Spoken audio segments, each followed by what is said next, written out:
Halo semua, Assalamualaikum warahmatullahi wabarakatuh. Kembali lagi di Telusur Jelajah.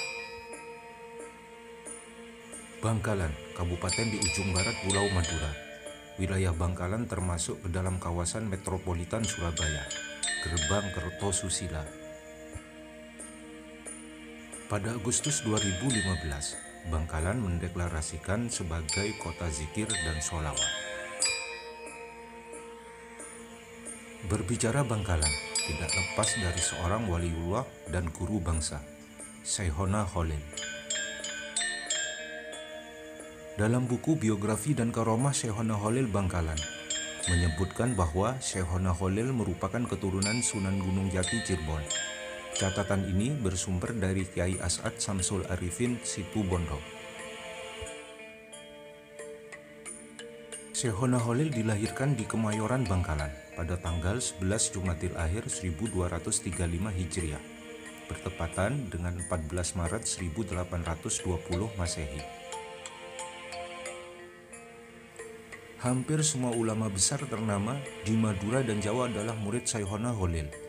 Dua di antaranya pendiri organisasi sosial keagamaan terbesar di Indonesia, Muhammadiyah dan Nahdlatul Ulama. Kiai Haji Hasyim Asy'ari dan Kiai Haji Ahmad Dahlan merupakan dua murid Syaikhono Cholil, bersama Kiai Romli dan Kiai Imam Syahid dalam cerita 4 santri.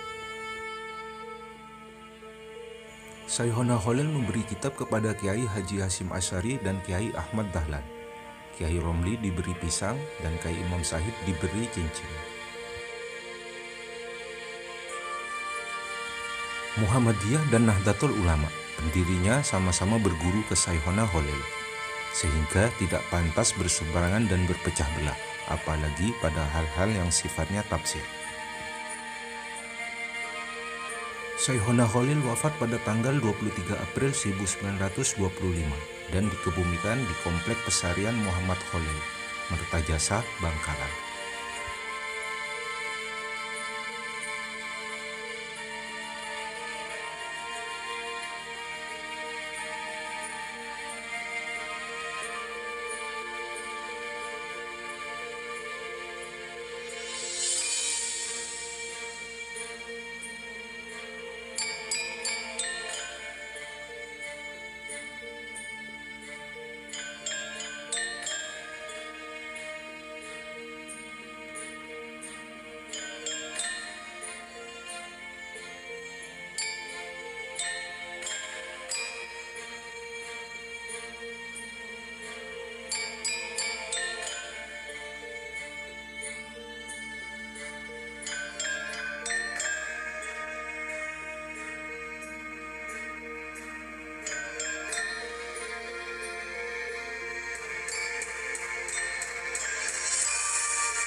Dalam buku ini diceritakan dengan lengkap silsilah dan karomah-karomah Syaikhono Cholil beserta dengan murid-muridnya.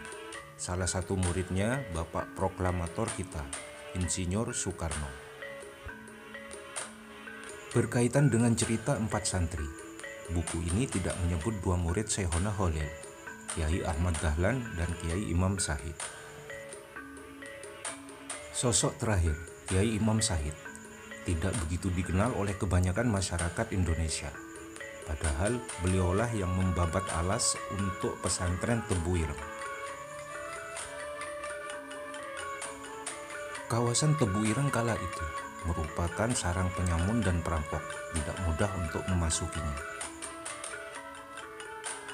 Begitulah sejarah yang disajikan ke kita, tidak lengkap, subjektif, dan tendensius, tergantung siapa penulisnya.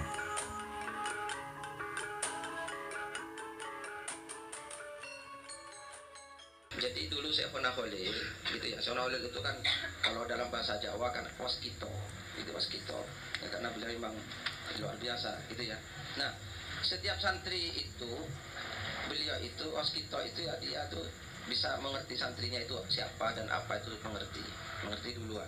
Nah, salah satunya beliau itu dulu memberikan kepada 4 orang kiai ini dengan pemberian yang berbeda-beda, gitu ya. Jadi dulu waktu Ki Hasyim Asy'ari sowan beliau, oleh beliau dikasih kitab, gitu ya. Ki Ahmad Dahlan dikasih kitab.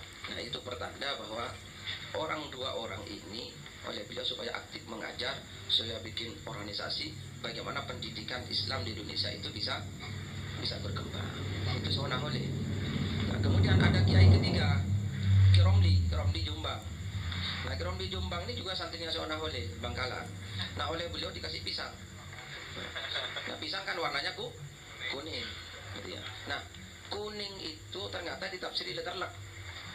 Waktu itu partai ada 3, 1 hijau, ketiga merah dan kuning. Nah, akhirnya pondok pesantren yang waktu itu masuk Golkar, pesantren Peterongan, ya santri pesantrennya Ki Romli yang akhirnya mendapatkan Darul Ulum itu luar biasa. Beliau masuk Golkar tapi badinya banyak. Ini baik, gak apa-apa seperti itu.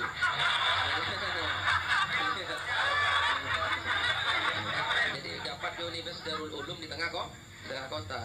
Nah, ada satu lagi. Nah, jadi tidak semua, jadi beliau tidak sama. Ada satu lagi namanya Kiai Zahid. Nah, Kiai Zahid itu dikasih cincin. Meskipun saya pakai cincin tidak seperti ini. Nah, Kiai Zahid ini dikasih cincin, tidak dikasih kitab, tidak dikasih pisang.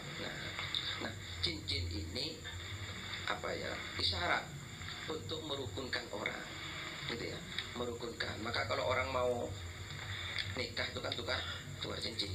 Itu ada orang kok mau tinju tukar cincin kan nggak ada. Nggak jadi tinju.